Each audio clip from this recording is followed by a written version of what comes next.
The starting point for any scrapbook page for me is faith.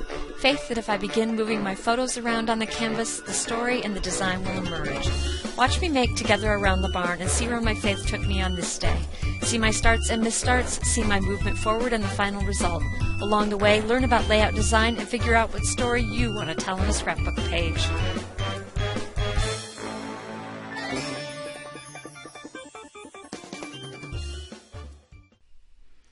Hi, this is Debbie Hodge at GetItScrap.com. Today I'm going to scrapbook a photo that I took when I was on vacation visiting family in upstate New York. I came home and I knew that I had taken these shots of my two sons and my nephew in front of an open barn door on the third floor of our family farm, and I just knew that it was the kind of iconic shot that you want. I have one from several years ago of these three boys. They're the only grandsons with my dad, and now my dad has passed, and I just know that I want another shot with the three of them.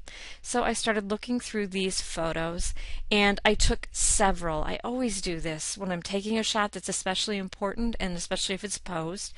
I take multiple shots from the same spot, partly because my sons are goofing around, I've got funny faces, and as I looked at these, there was none on which I liked the way everybody was looking at me, but I liked one shot pretty good, and I opened a second one because I'm going to grab the head off of one of my sons and slide it on over there.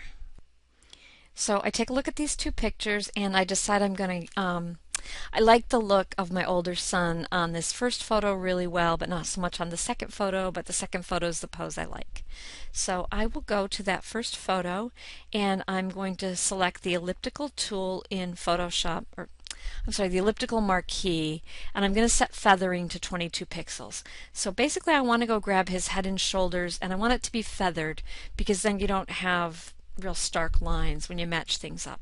And I'm dragging it over, and I took the photo from the same distance, so it matches up pretty nicely. I'm tilting it a little. I'm going to start to erase a little bit of that extra shoulder that's there, and as I do that I see that I need to tilt it just a bit more, and there it is. So I'll merge that down and it looks awesome. Now it's time to crop the shot. I can see by the line of the barn, the side of the barn wall, that the photo's crooked. So I will pull out a guideline and then rotate the canvas a little bit counterclockwise until I get the line of that barn pretty much lined up with the guideline that I had drawn out. And now I'm going to crop it. I always do a little bit of touch-up to all of my photos, usually with Totally Rad Labs. And I especially want to touch this up because everybody's got on these novelty shirts, these colorful shirts, and it doesn't go with that iconic image that I'm thinking about. So I went into Totally Rad Labs, and the first thing I did was lighten it up with lights on just to brighten it up and get the shadows off their faces.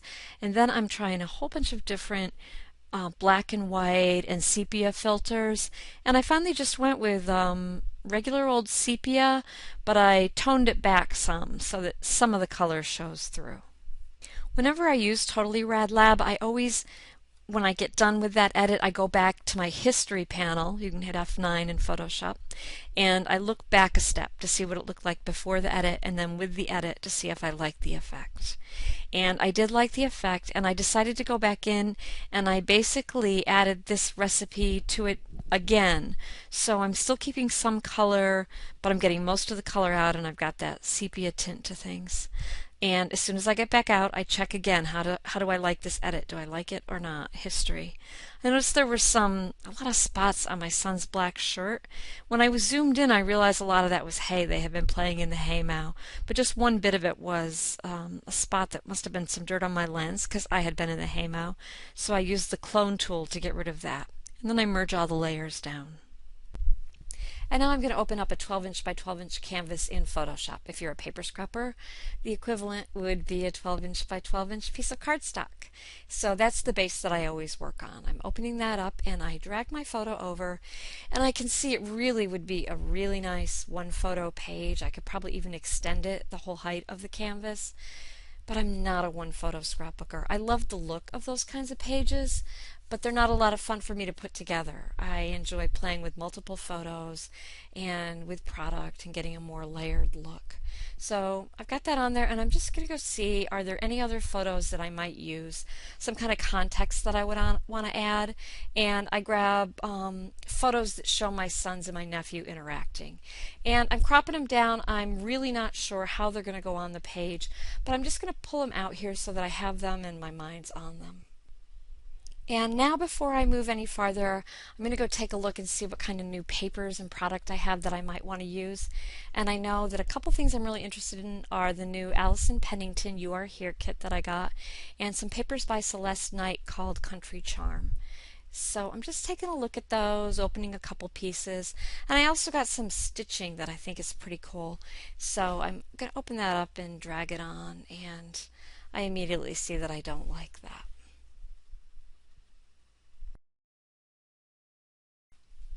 So I've got my photos and I've got an idea of some product I might like to use, and now I need to figure out how I'm going to arrange things on the page. Using these really large photos is a stumper for me. I'm more of a 4x6 photo kind of person, but this page does seem to want me to use, I don't know, I feel like I ought to use a big photo. So I'm going over to the Get It Scrapped Pinterest boards and taking a look at the web inspiration, and I found one website that might work. I'm going to take a look at posters, but I'm not finding anything there. And then I also have a print inspiration board. And this article, it's a layout for a magazine article, looks like it has good potential because that photo, the one photo on there, is sort of similarly sized to the photo I'm using. And I'm just going to go take a look and see if there's anything else. Copy these over to Photoshop so that I have them open and I can look at them while I work. I'm thinking this magazine article is a really good guide for how I'm going to lay my page out. I do have the challenge that it's a rectangle, a landscape-oriented rectangle, as opposed to the square canvas I'm using, but I'll work with that. And so I'm going to start out inspired by that, and I'll place my photo in a similar spot to the photo in the article, and I don't know what to call this page yet. So I'm just going to type in the title that they've got on the magazine page, which is Together We Can Make It.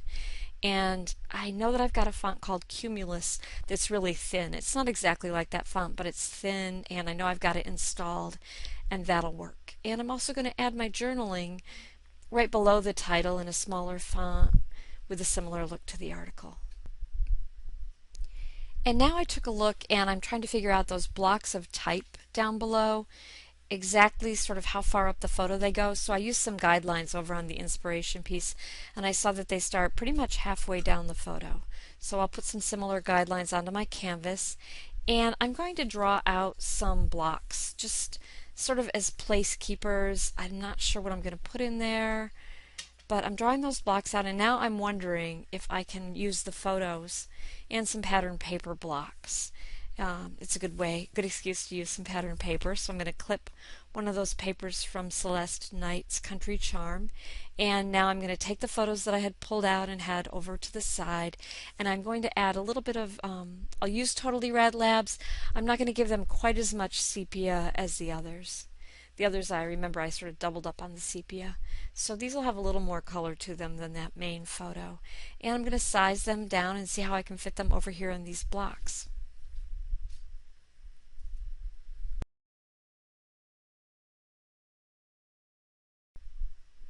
And now it's time to play more with pattern paper. It occurred to me that I could use pattern paper on the top and on the bottom to make borders, and then create an inner canvas that's a rectangle rather than a square. So I'm using some of this pattern paper, trying other pattern papers out. I'm thinking that that's a little too busy, and I think the red tone-on-tone pattern paper works better for that. Finding some background cardstock in a cream, and just moving things around. And then I'm going to open up some other papers and start playing with those inner blocks and seeing what kind of pattern paper I can put there. I spent a good amount of time playing around with the title.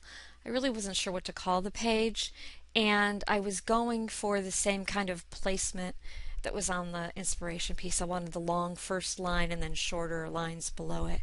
And I ended up going with Together Around the Barn. I'm not sure that it's the best content for a title, but I like the way it looks. When it came to the journaling, I ended up straying a little from the inspiration piece, and I decided to span the two blocks. I felt like it united them. I ended up changing the color of the font for the title to red that matched the pattern paper, and I bolded it to get a little bit thicker. And now I'm looking for embellishments, and people have asked how I do this over in ACDC, and I go to the search area, and right now I'm searching for, this is a farm page, so I'm searching for the word barn and the word farm, and I basically go to the search area and put asterisk barn asterisk and search the folders with all my digital products, and it came up with some good embellishments for me, and I'm going to place them pretty much in a visual triangle. I spent some more time looking around at metals, gears, hinges, things that I thought went with the theme of my page. I probably spent more time than I needed to messing around with things. I decided that yellow button was a little bit too bright and went and got a more toned down button, and then at the very end I moved that button off of my typical placement of right on that pattern paper block up to where it grounds the photo to the canvas and it sort of punctuates the end of the journaling. Here's my final page together around the barn. I began knowing only that I wanted to scrapbook this photo of my two sons and my nephew in front of the barn.